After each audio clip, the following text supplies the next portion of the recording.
Hello, welcome to this tutorial on how to use the GoaToolKit to mod Goat into speedrunners. So you will need the GoaToolKit.zip and Blender for this tutorial. So to start things off, we will extract the decompress the toolkit. So you have this folder. In this folder you have the .blend, which is the Blender file, and two textures. The textures are the Goat texture and an overlay that we will paint onto to customize the goat. This is not useful. The output is where we will save our files, and user assets is where we can have our own textures that we can either download or create. So I have one texture that I will add here. So it's a smiley texture that looks like this. And now I will open the Blender file.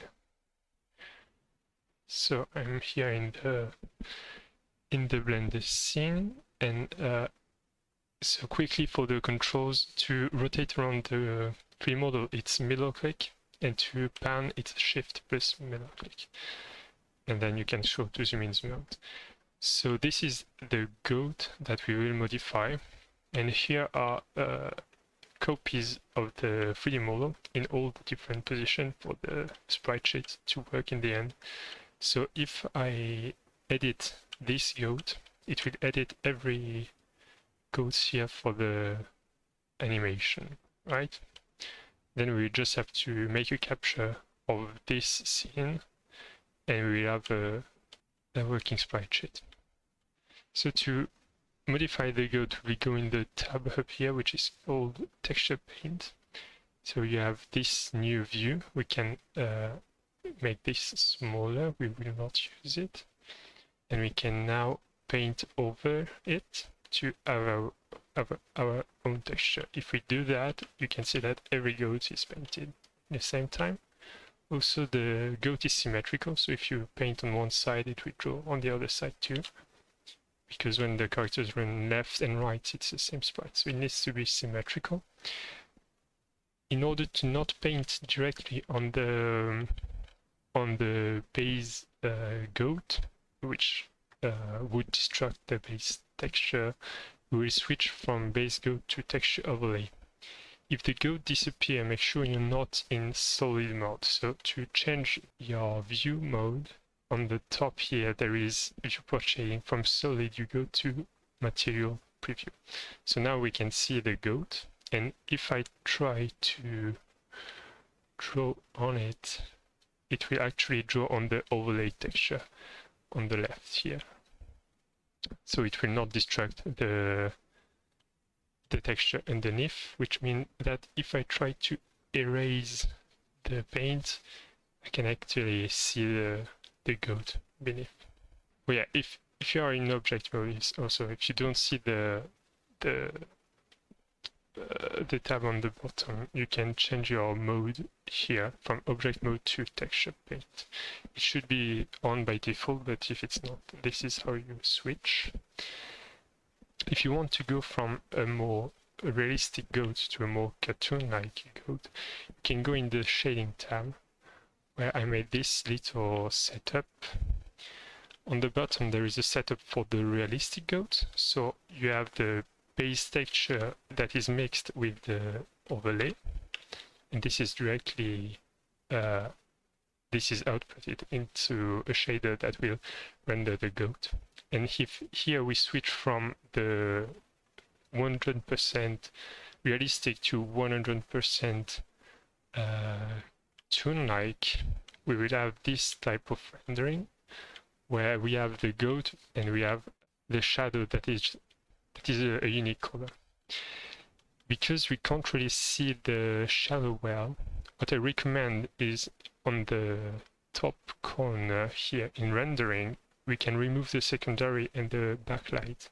If I go in rendering mode, so on the top of the screen from material preview to render, which is the final look of the goat, if you have all the lights on, you can see it's very flat.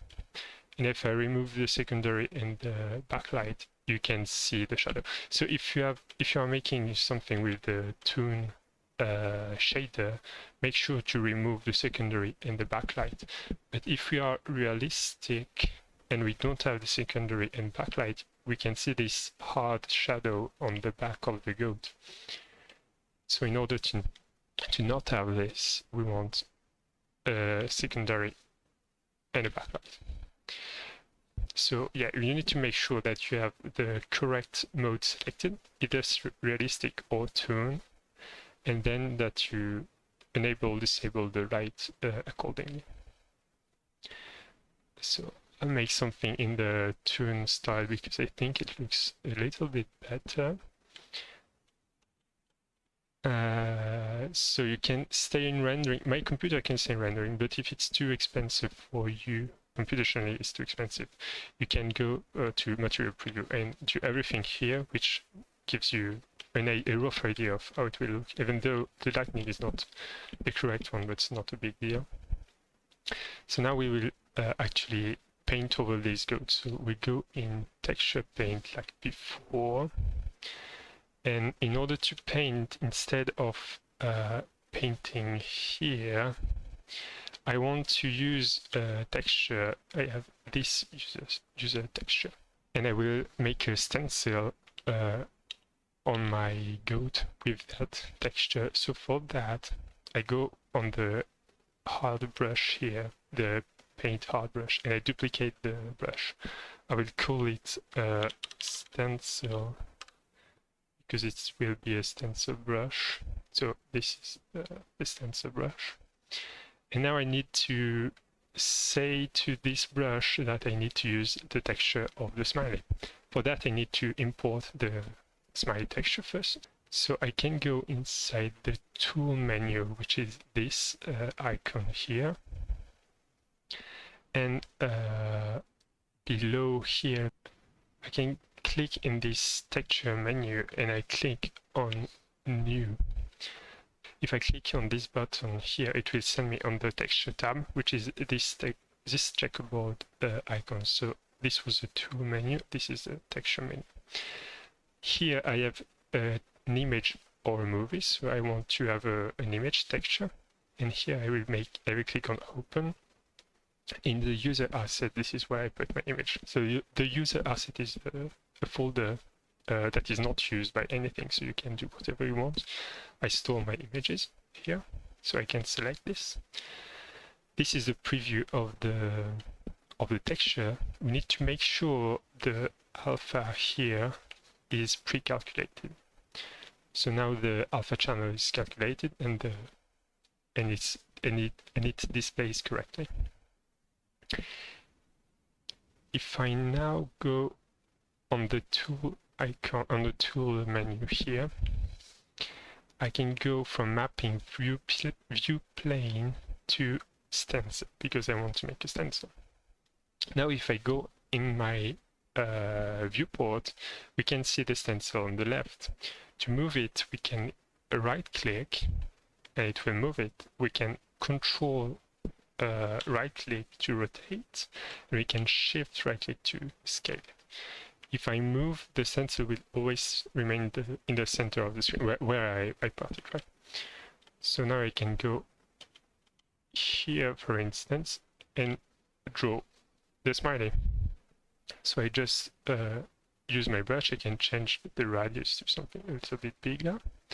And now if I try to paint it, it will look like this.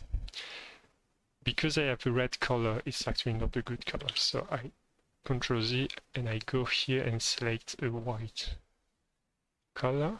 So now if I paint, it will be the yellow that I want. If I go out of the texture paint mode, we can see that the smiley is drawn and it's the same on both sides, even in render view. So now if I go see the smiley on the goat, I can see that it darkens in the shadow, like the computation is correct, right? But we have the smiley on every goat. So now the goat is modded as I want it to. We can paint the horns, for instance, or the feet of the goat. You can do whatever you want, right? And the color should work with the shadows. Right. Another thing you can do, I go back into the layout menu. Maybe if you are more knowledgeable about Blender, what you can do also is to add a mesh, like a cube for instance, and if I go on the tree on the left and I put the cube inside the goat collection, which is like a folder, if I put the cube near the goat, you can see that every goat has a cube next to it.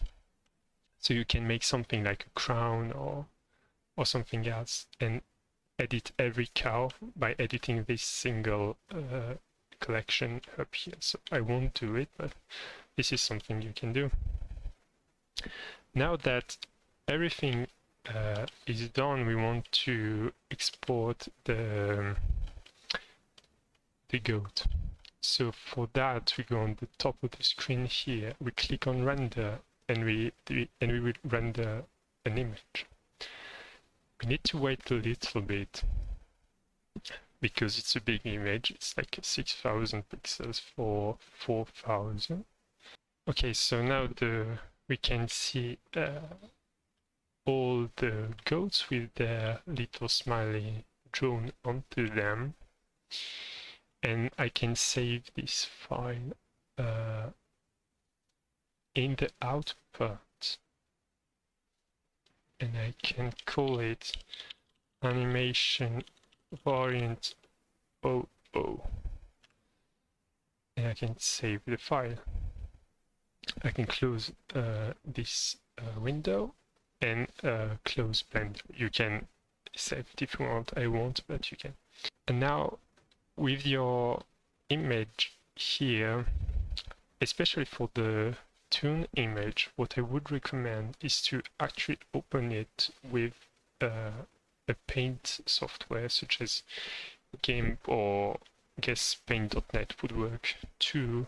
And when we have this, what we can do is to add a black overlay, a black outline for every goat.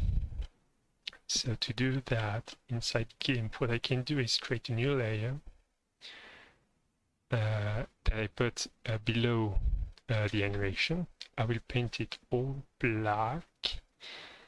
On the animation layer, so where the goat is, I can select it with the selection tool by color, for instance, and select everything that is lighter, right? I have a big threshold that I use to select every goat directly in one click. Basically, it selects everything that is not the alpha below, behind it. What I can do is to expand the selection, so it's French here, but it should be called expand into the selection menu. I expand it by 1 pixel. And now if I go into grid, I invert the selection. So in selection, invert, and I delete, we have this black outline for every goat. Right, so now it will stick out from the background. I can save this image, so I will save it. An important step is that because we are using the outline that has alpha values, you cannot directly use PNGs inside speedrunners, or you will see some white colors here. So what we need to do is to convert the image into an XMB file. So we can use, for instance, Ozu converter, have the animation and convert it from PNG to an XMB. All right, so now I have the variant XNB, and here is the atlas that I put inside the folder. We can copy them and put them in speedrunners inside content, my character folder, and I replace Falcon. Replace. So there are a few characters that work. There is Falcon, there is Burger, I think too. I don't know the list, but there are a few. And now we can start the games for us. If I select Falcon and play it on any map, we have the goat with our smiley on the side, and we can play. Every animation works directly fine, right? So you just need to edit one 3D model to paint over it with a stencil, and you have a custom skin that is made directly. And you need to add the black border too, right? Or I mean, you do whatever you want, but it's just a recommendation. We can't see it that well. The little smile, it's a bit too bright. It's yellow on white. You can't see it very well, but yeah, maybe another skin would work better. All right, thank you for watching, and I'll let you do your own skins now.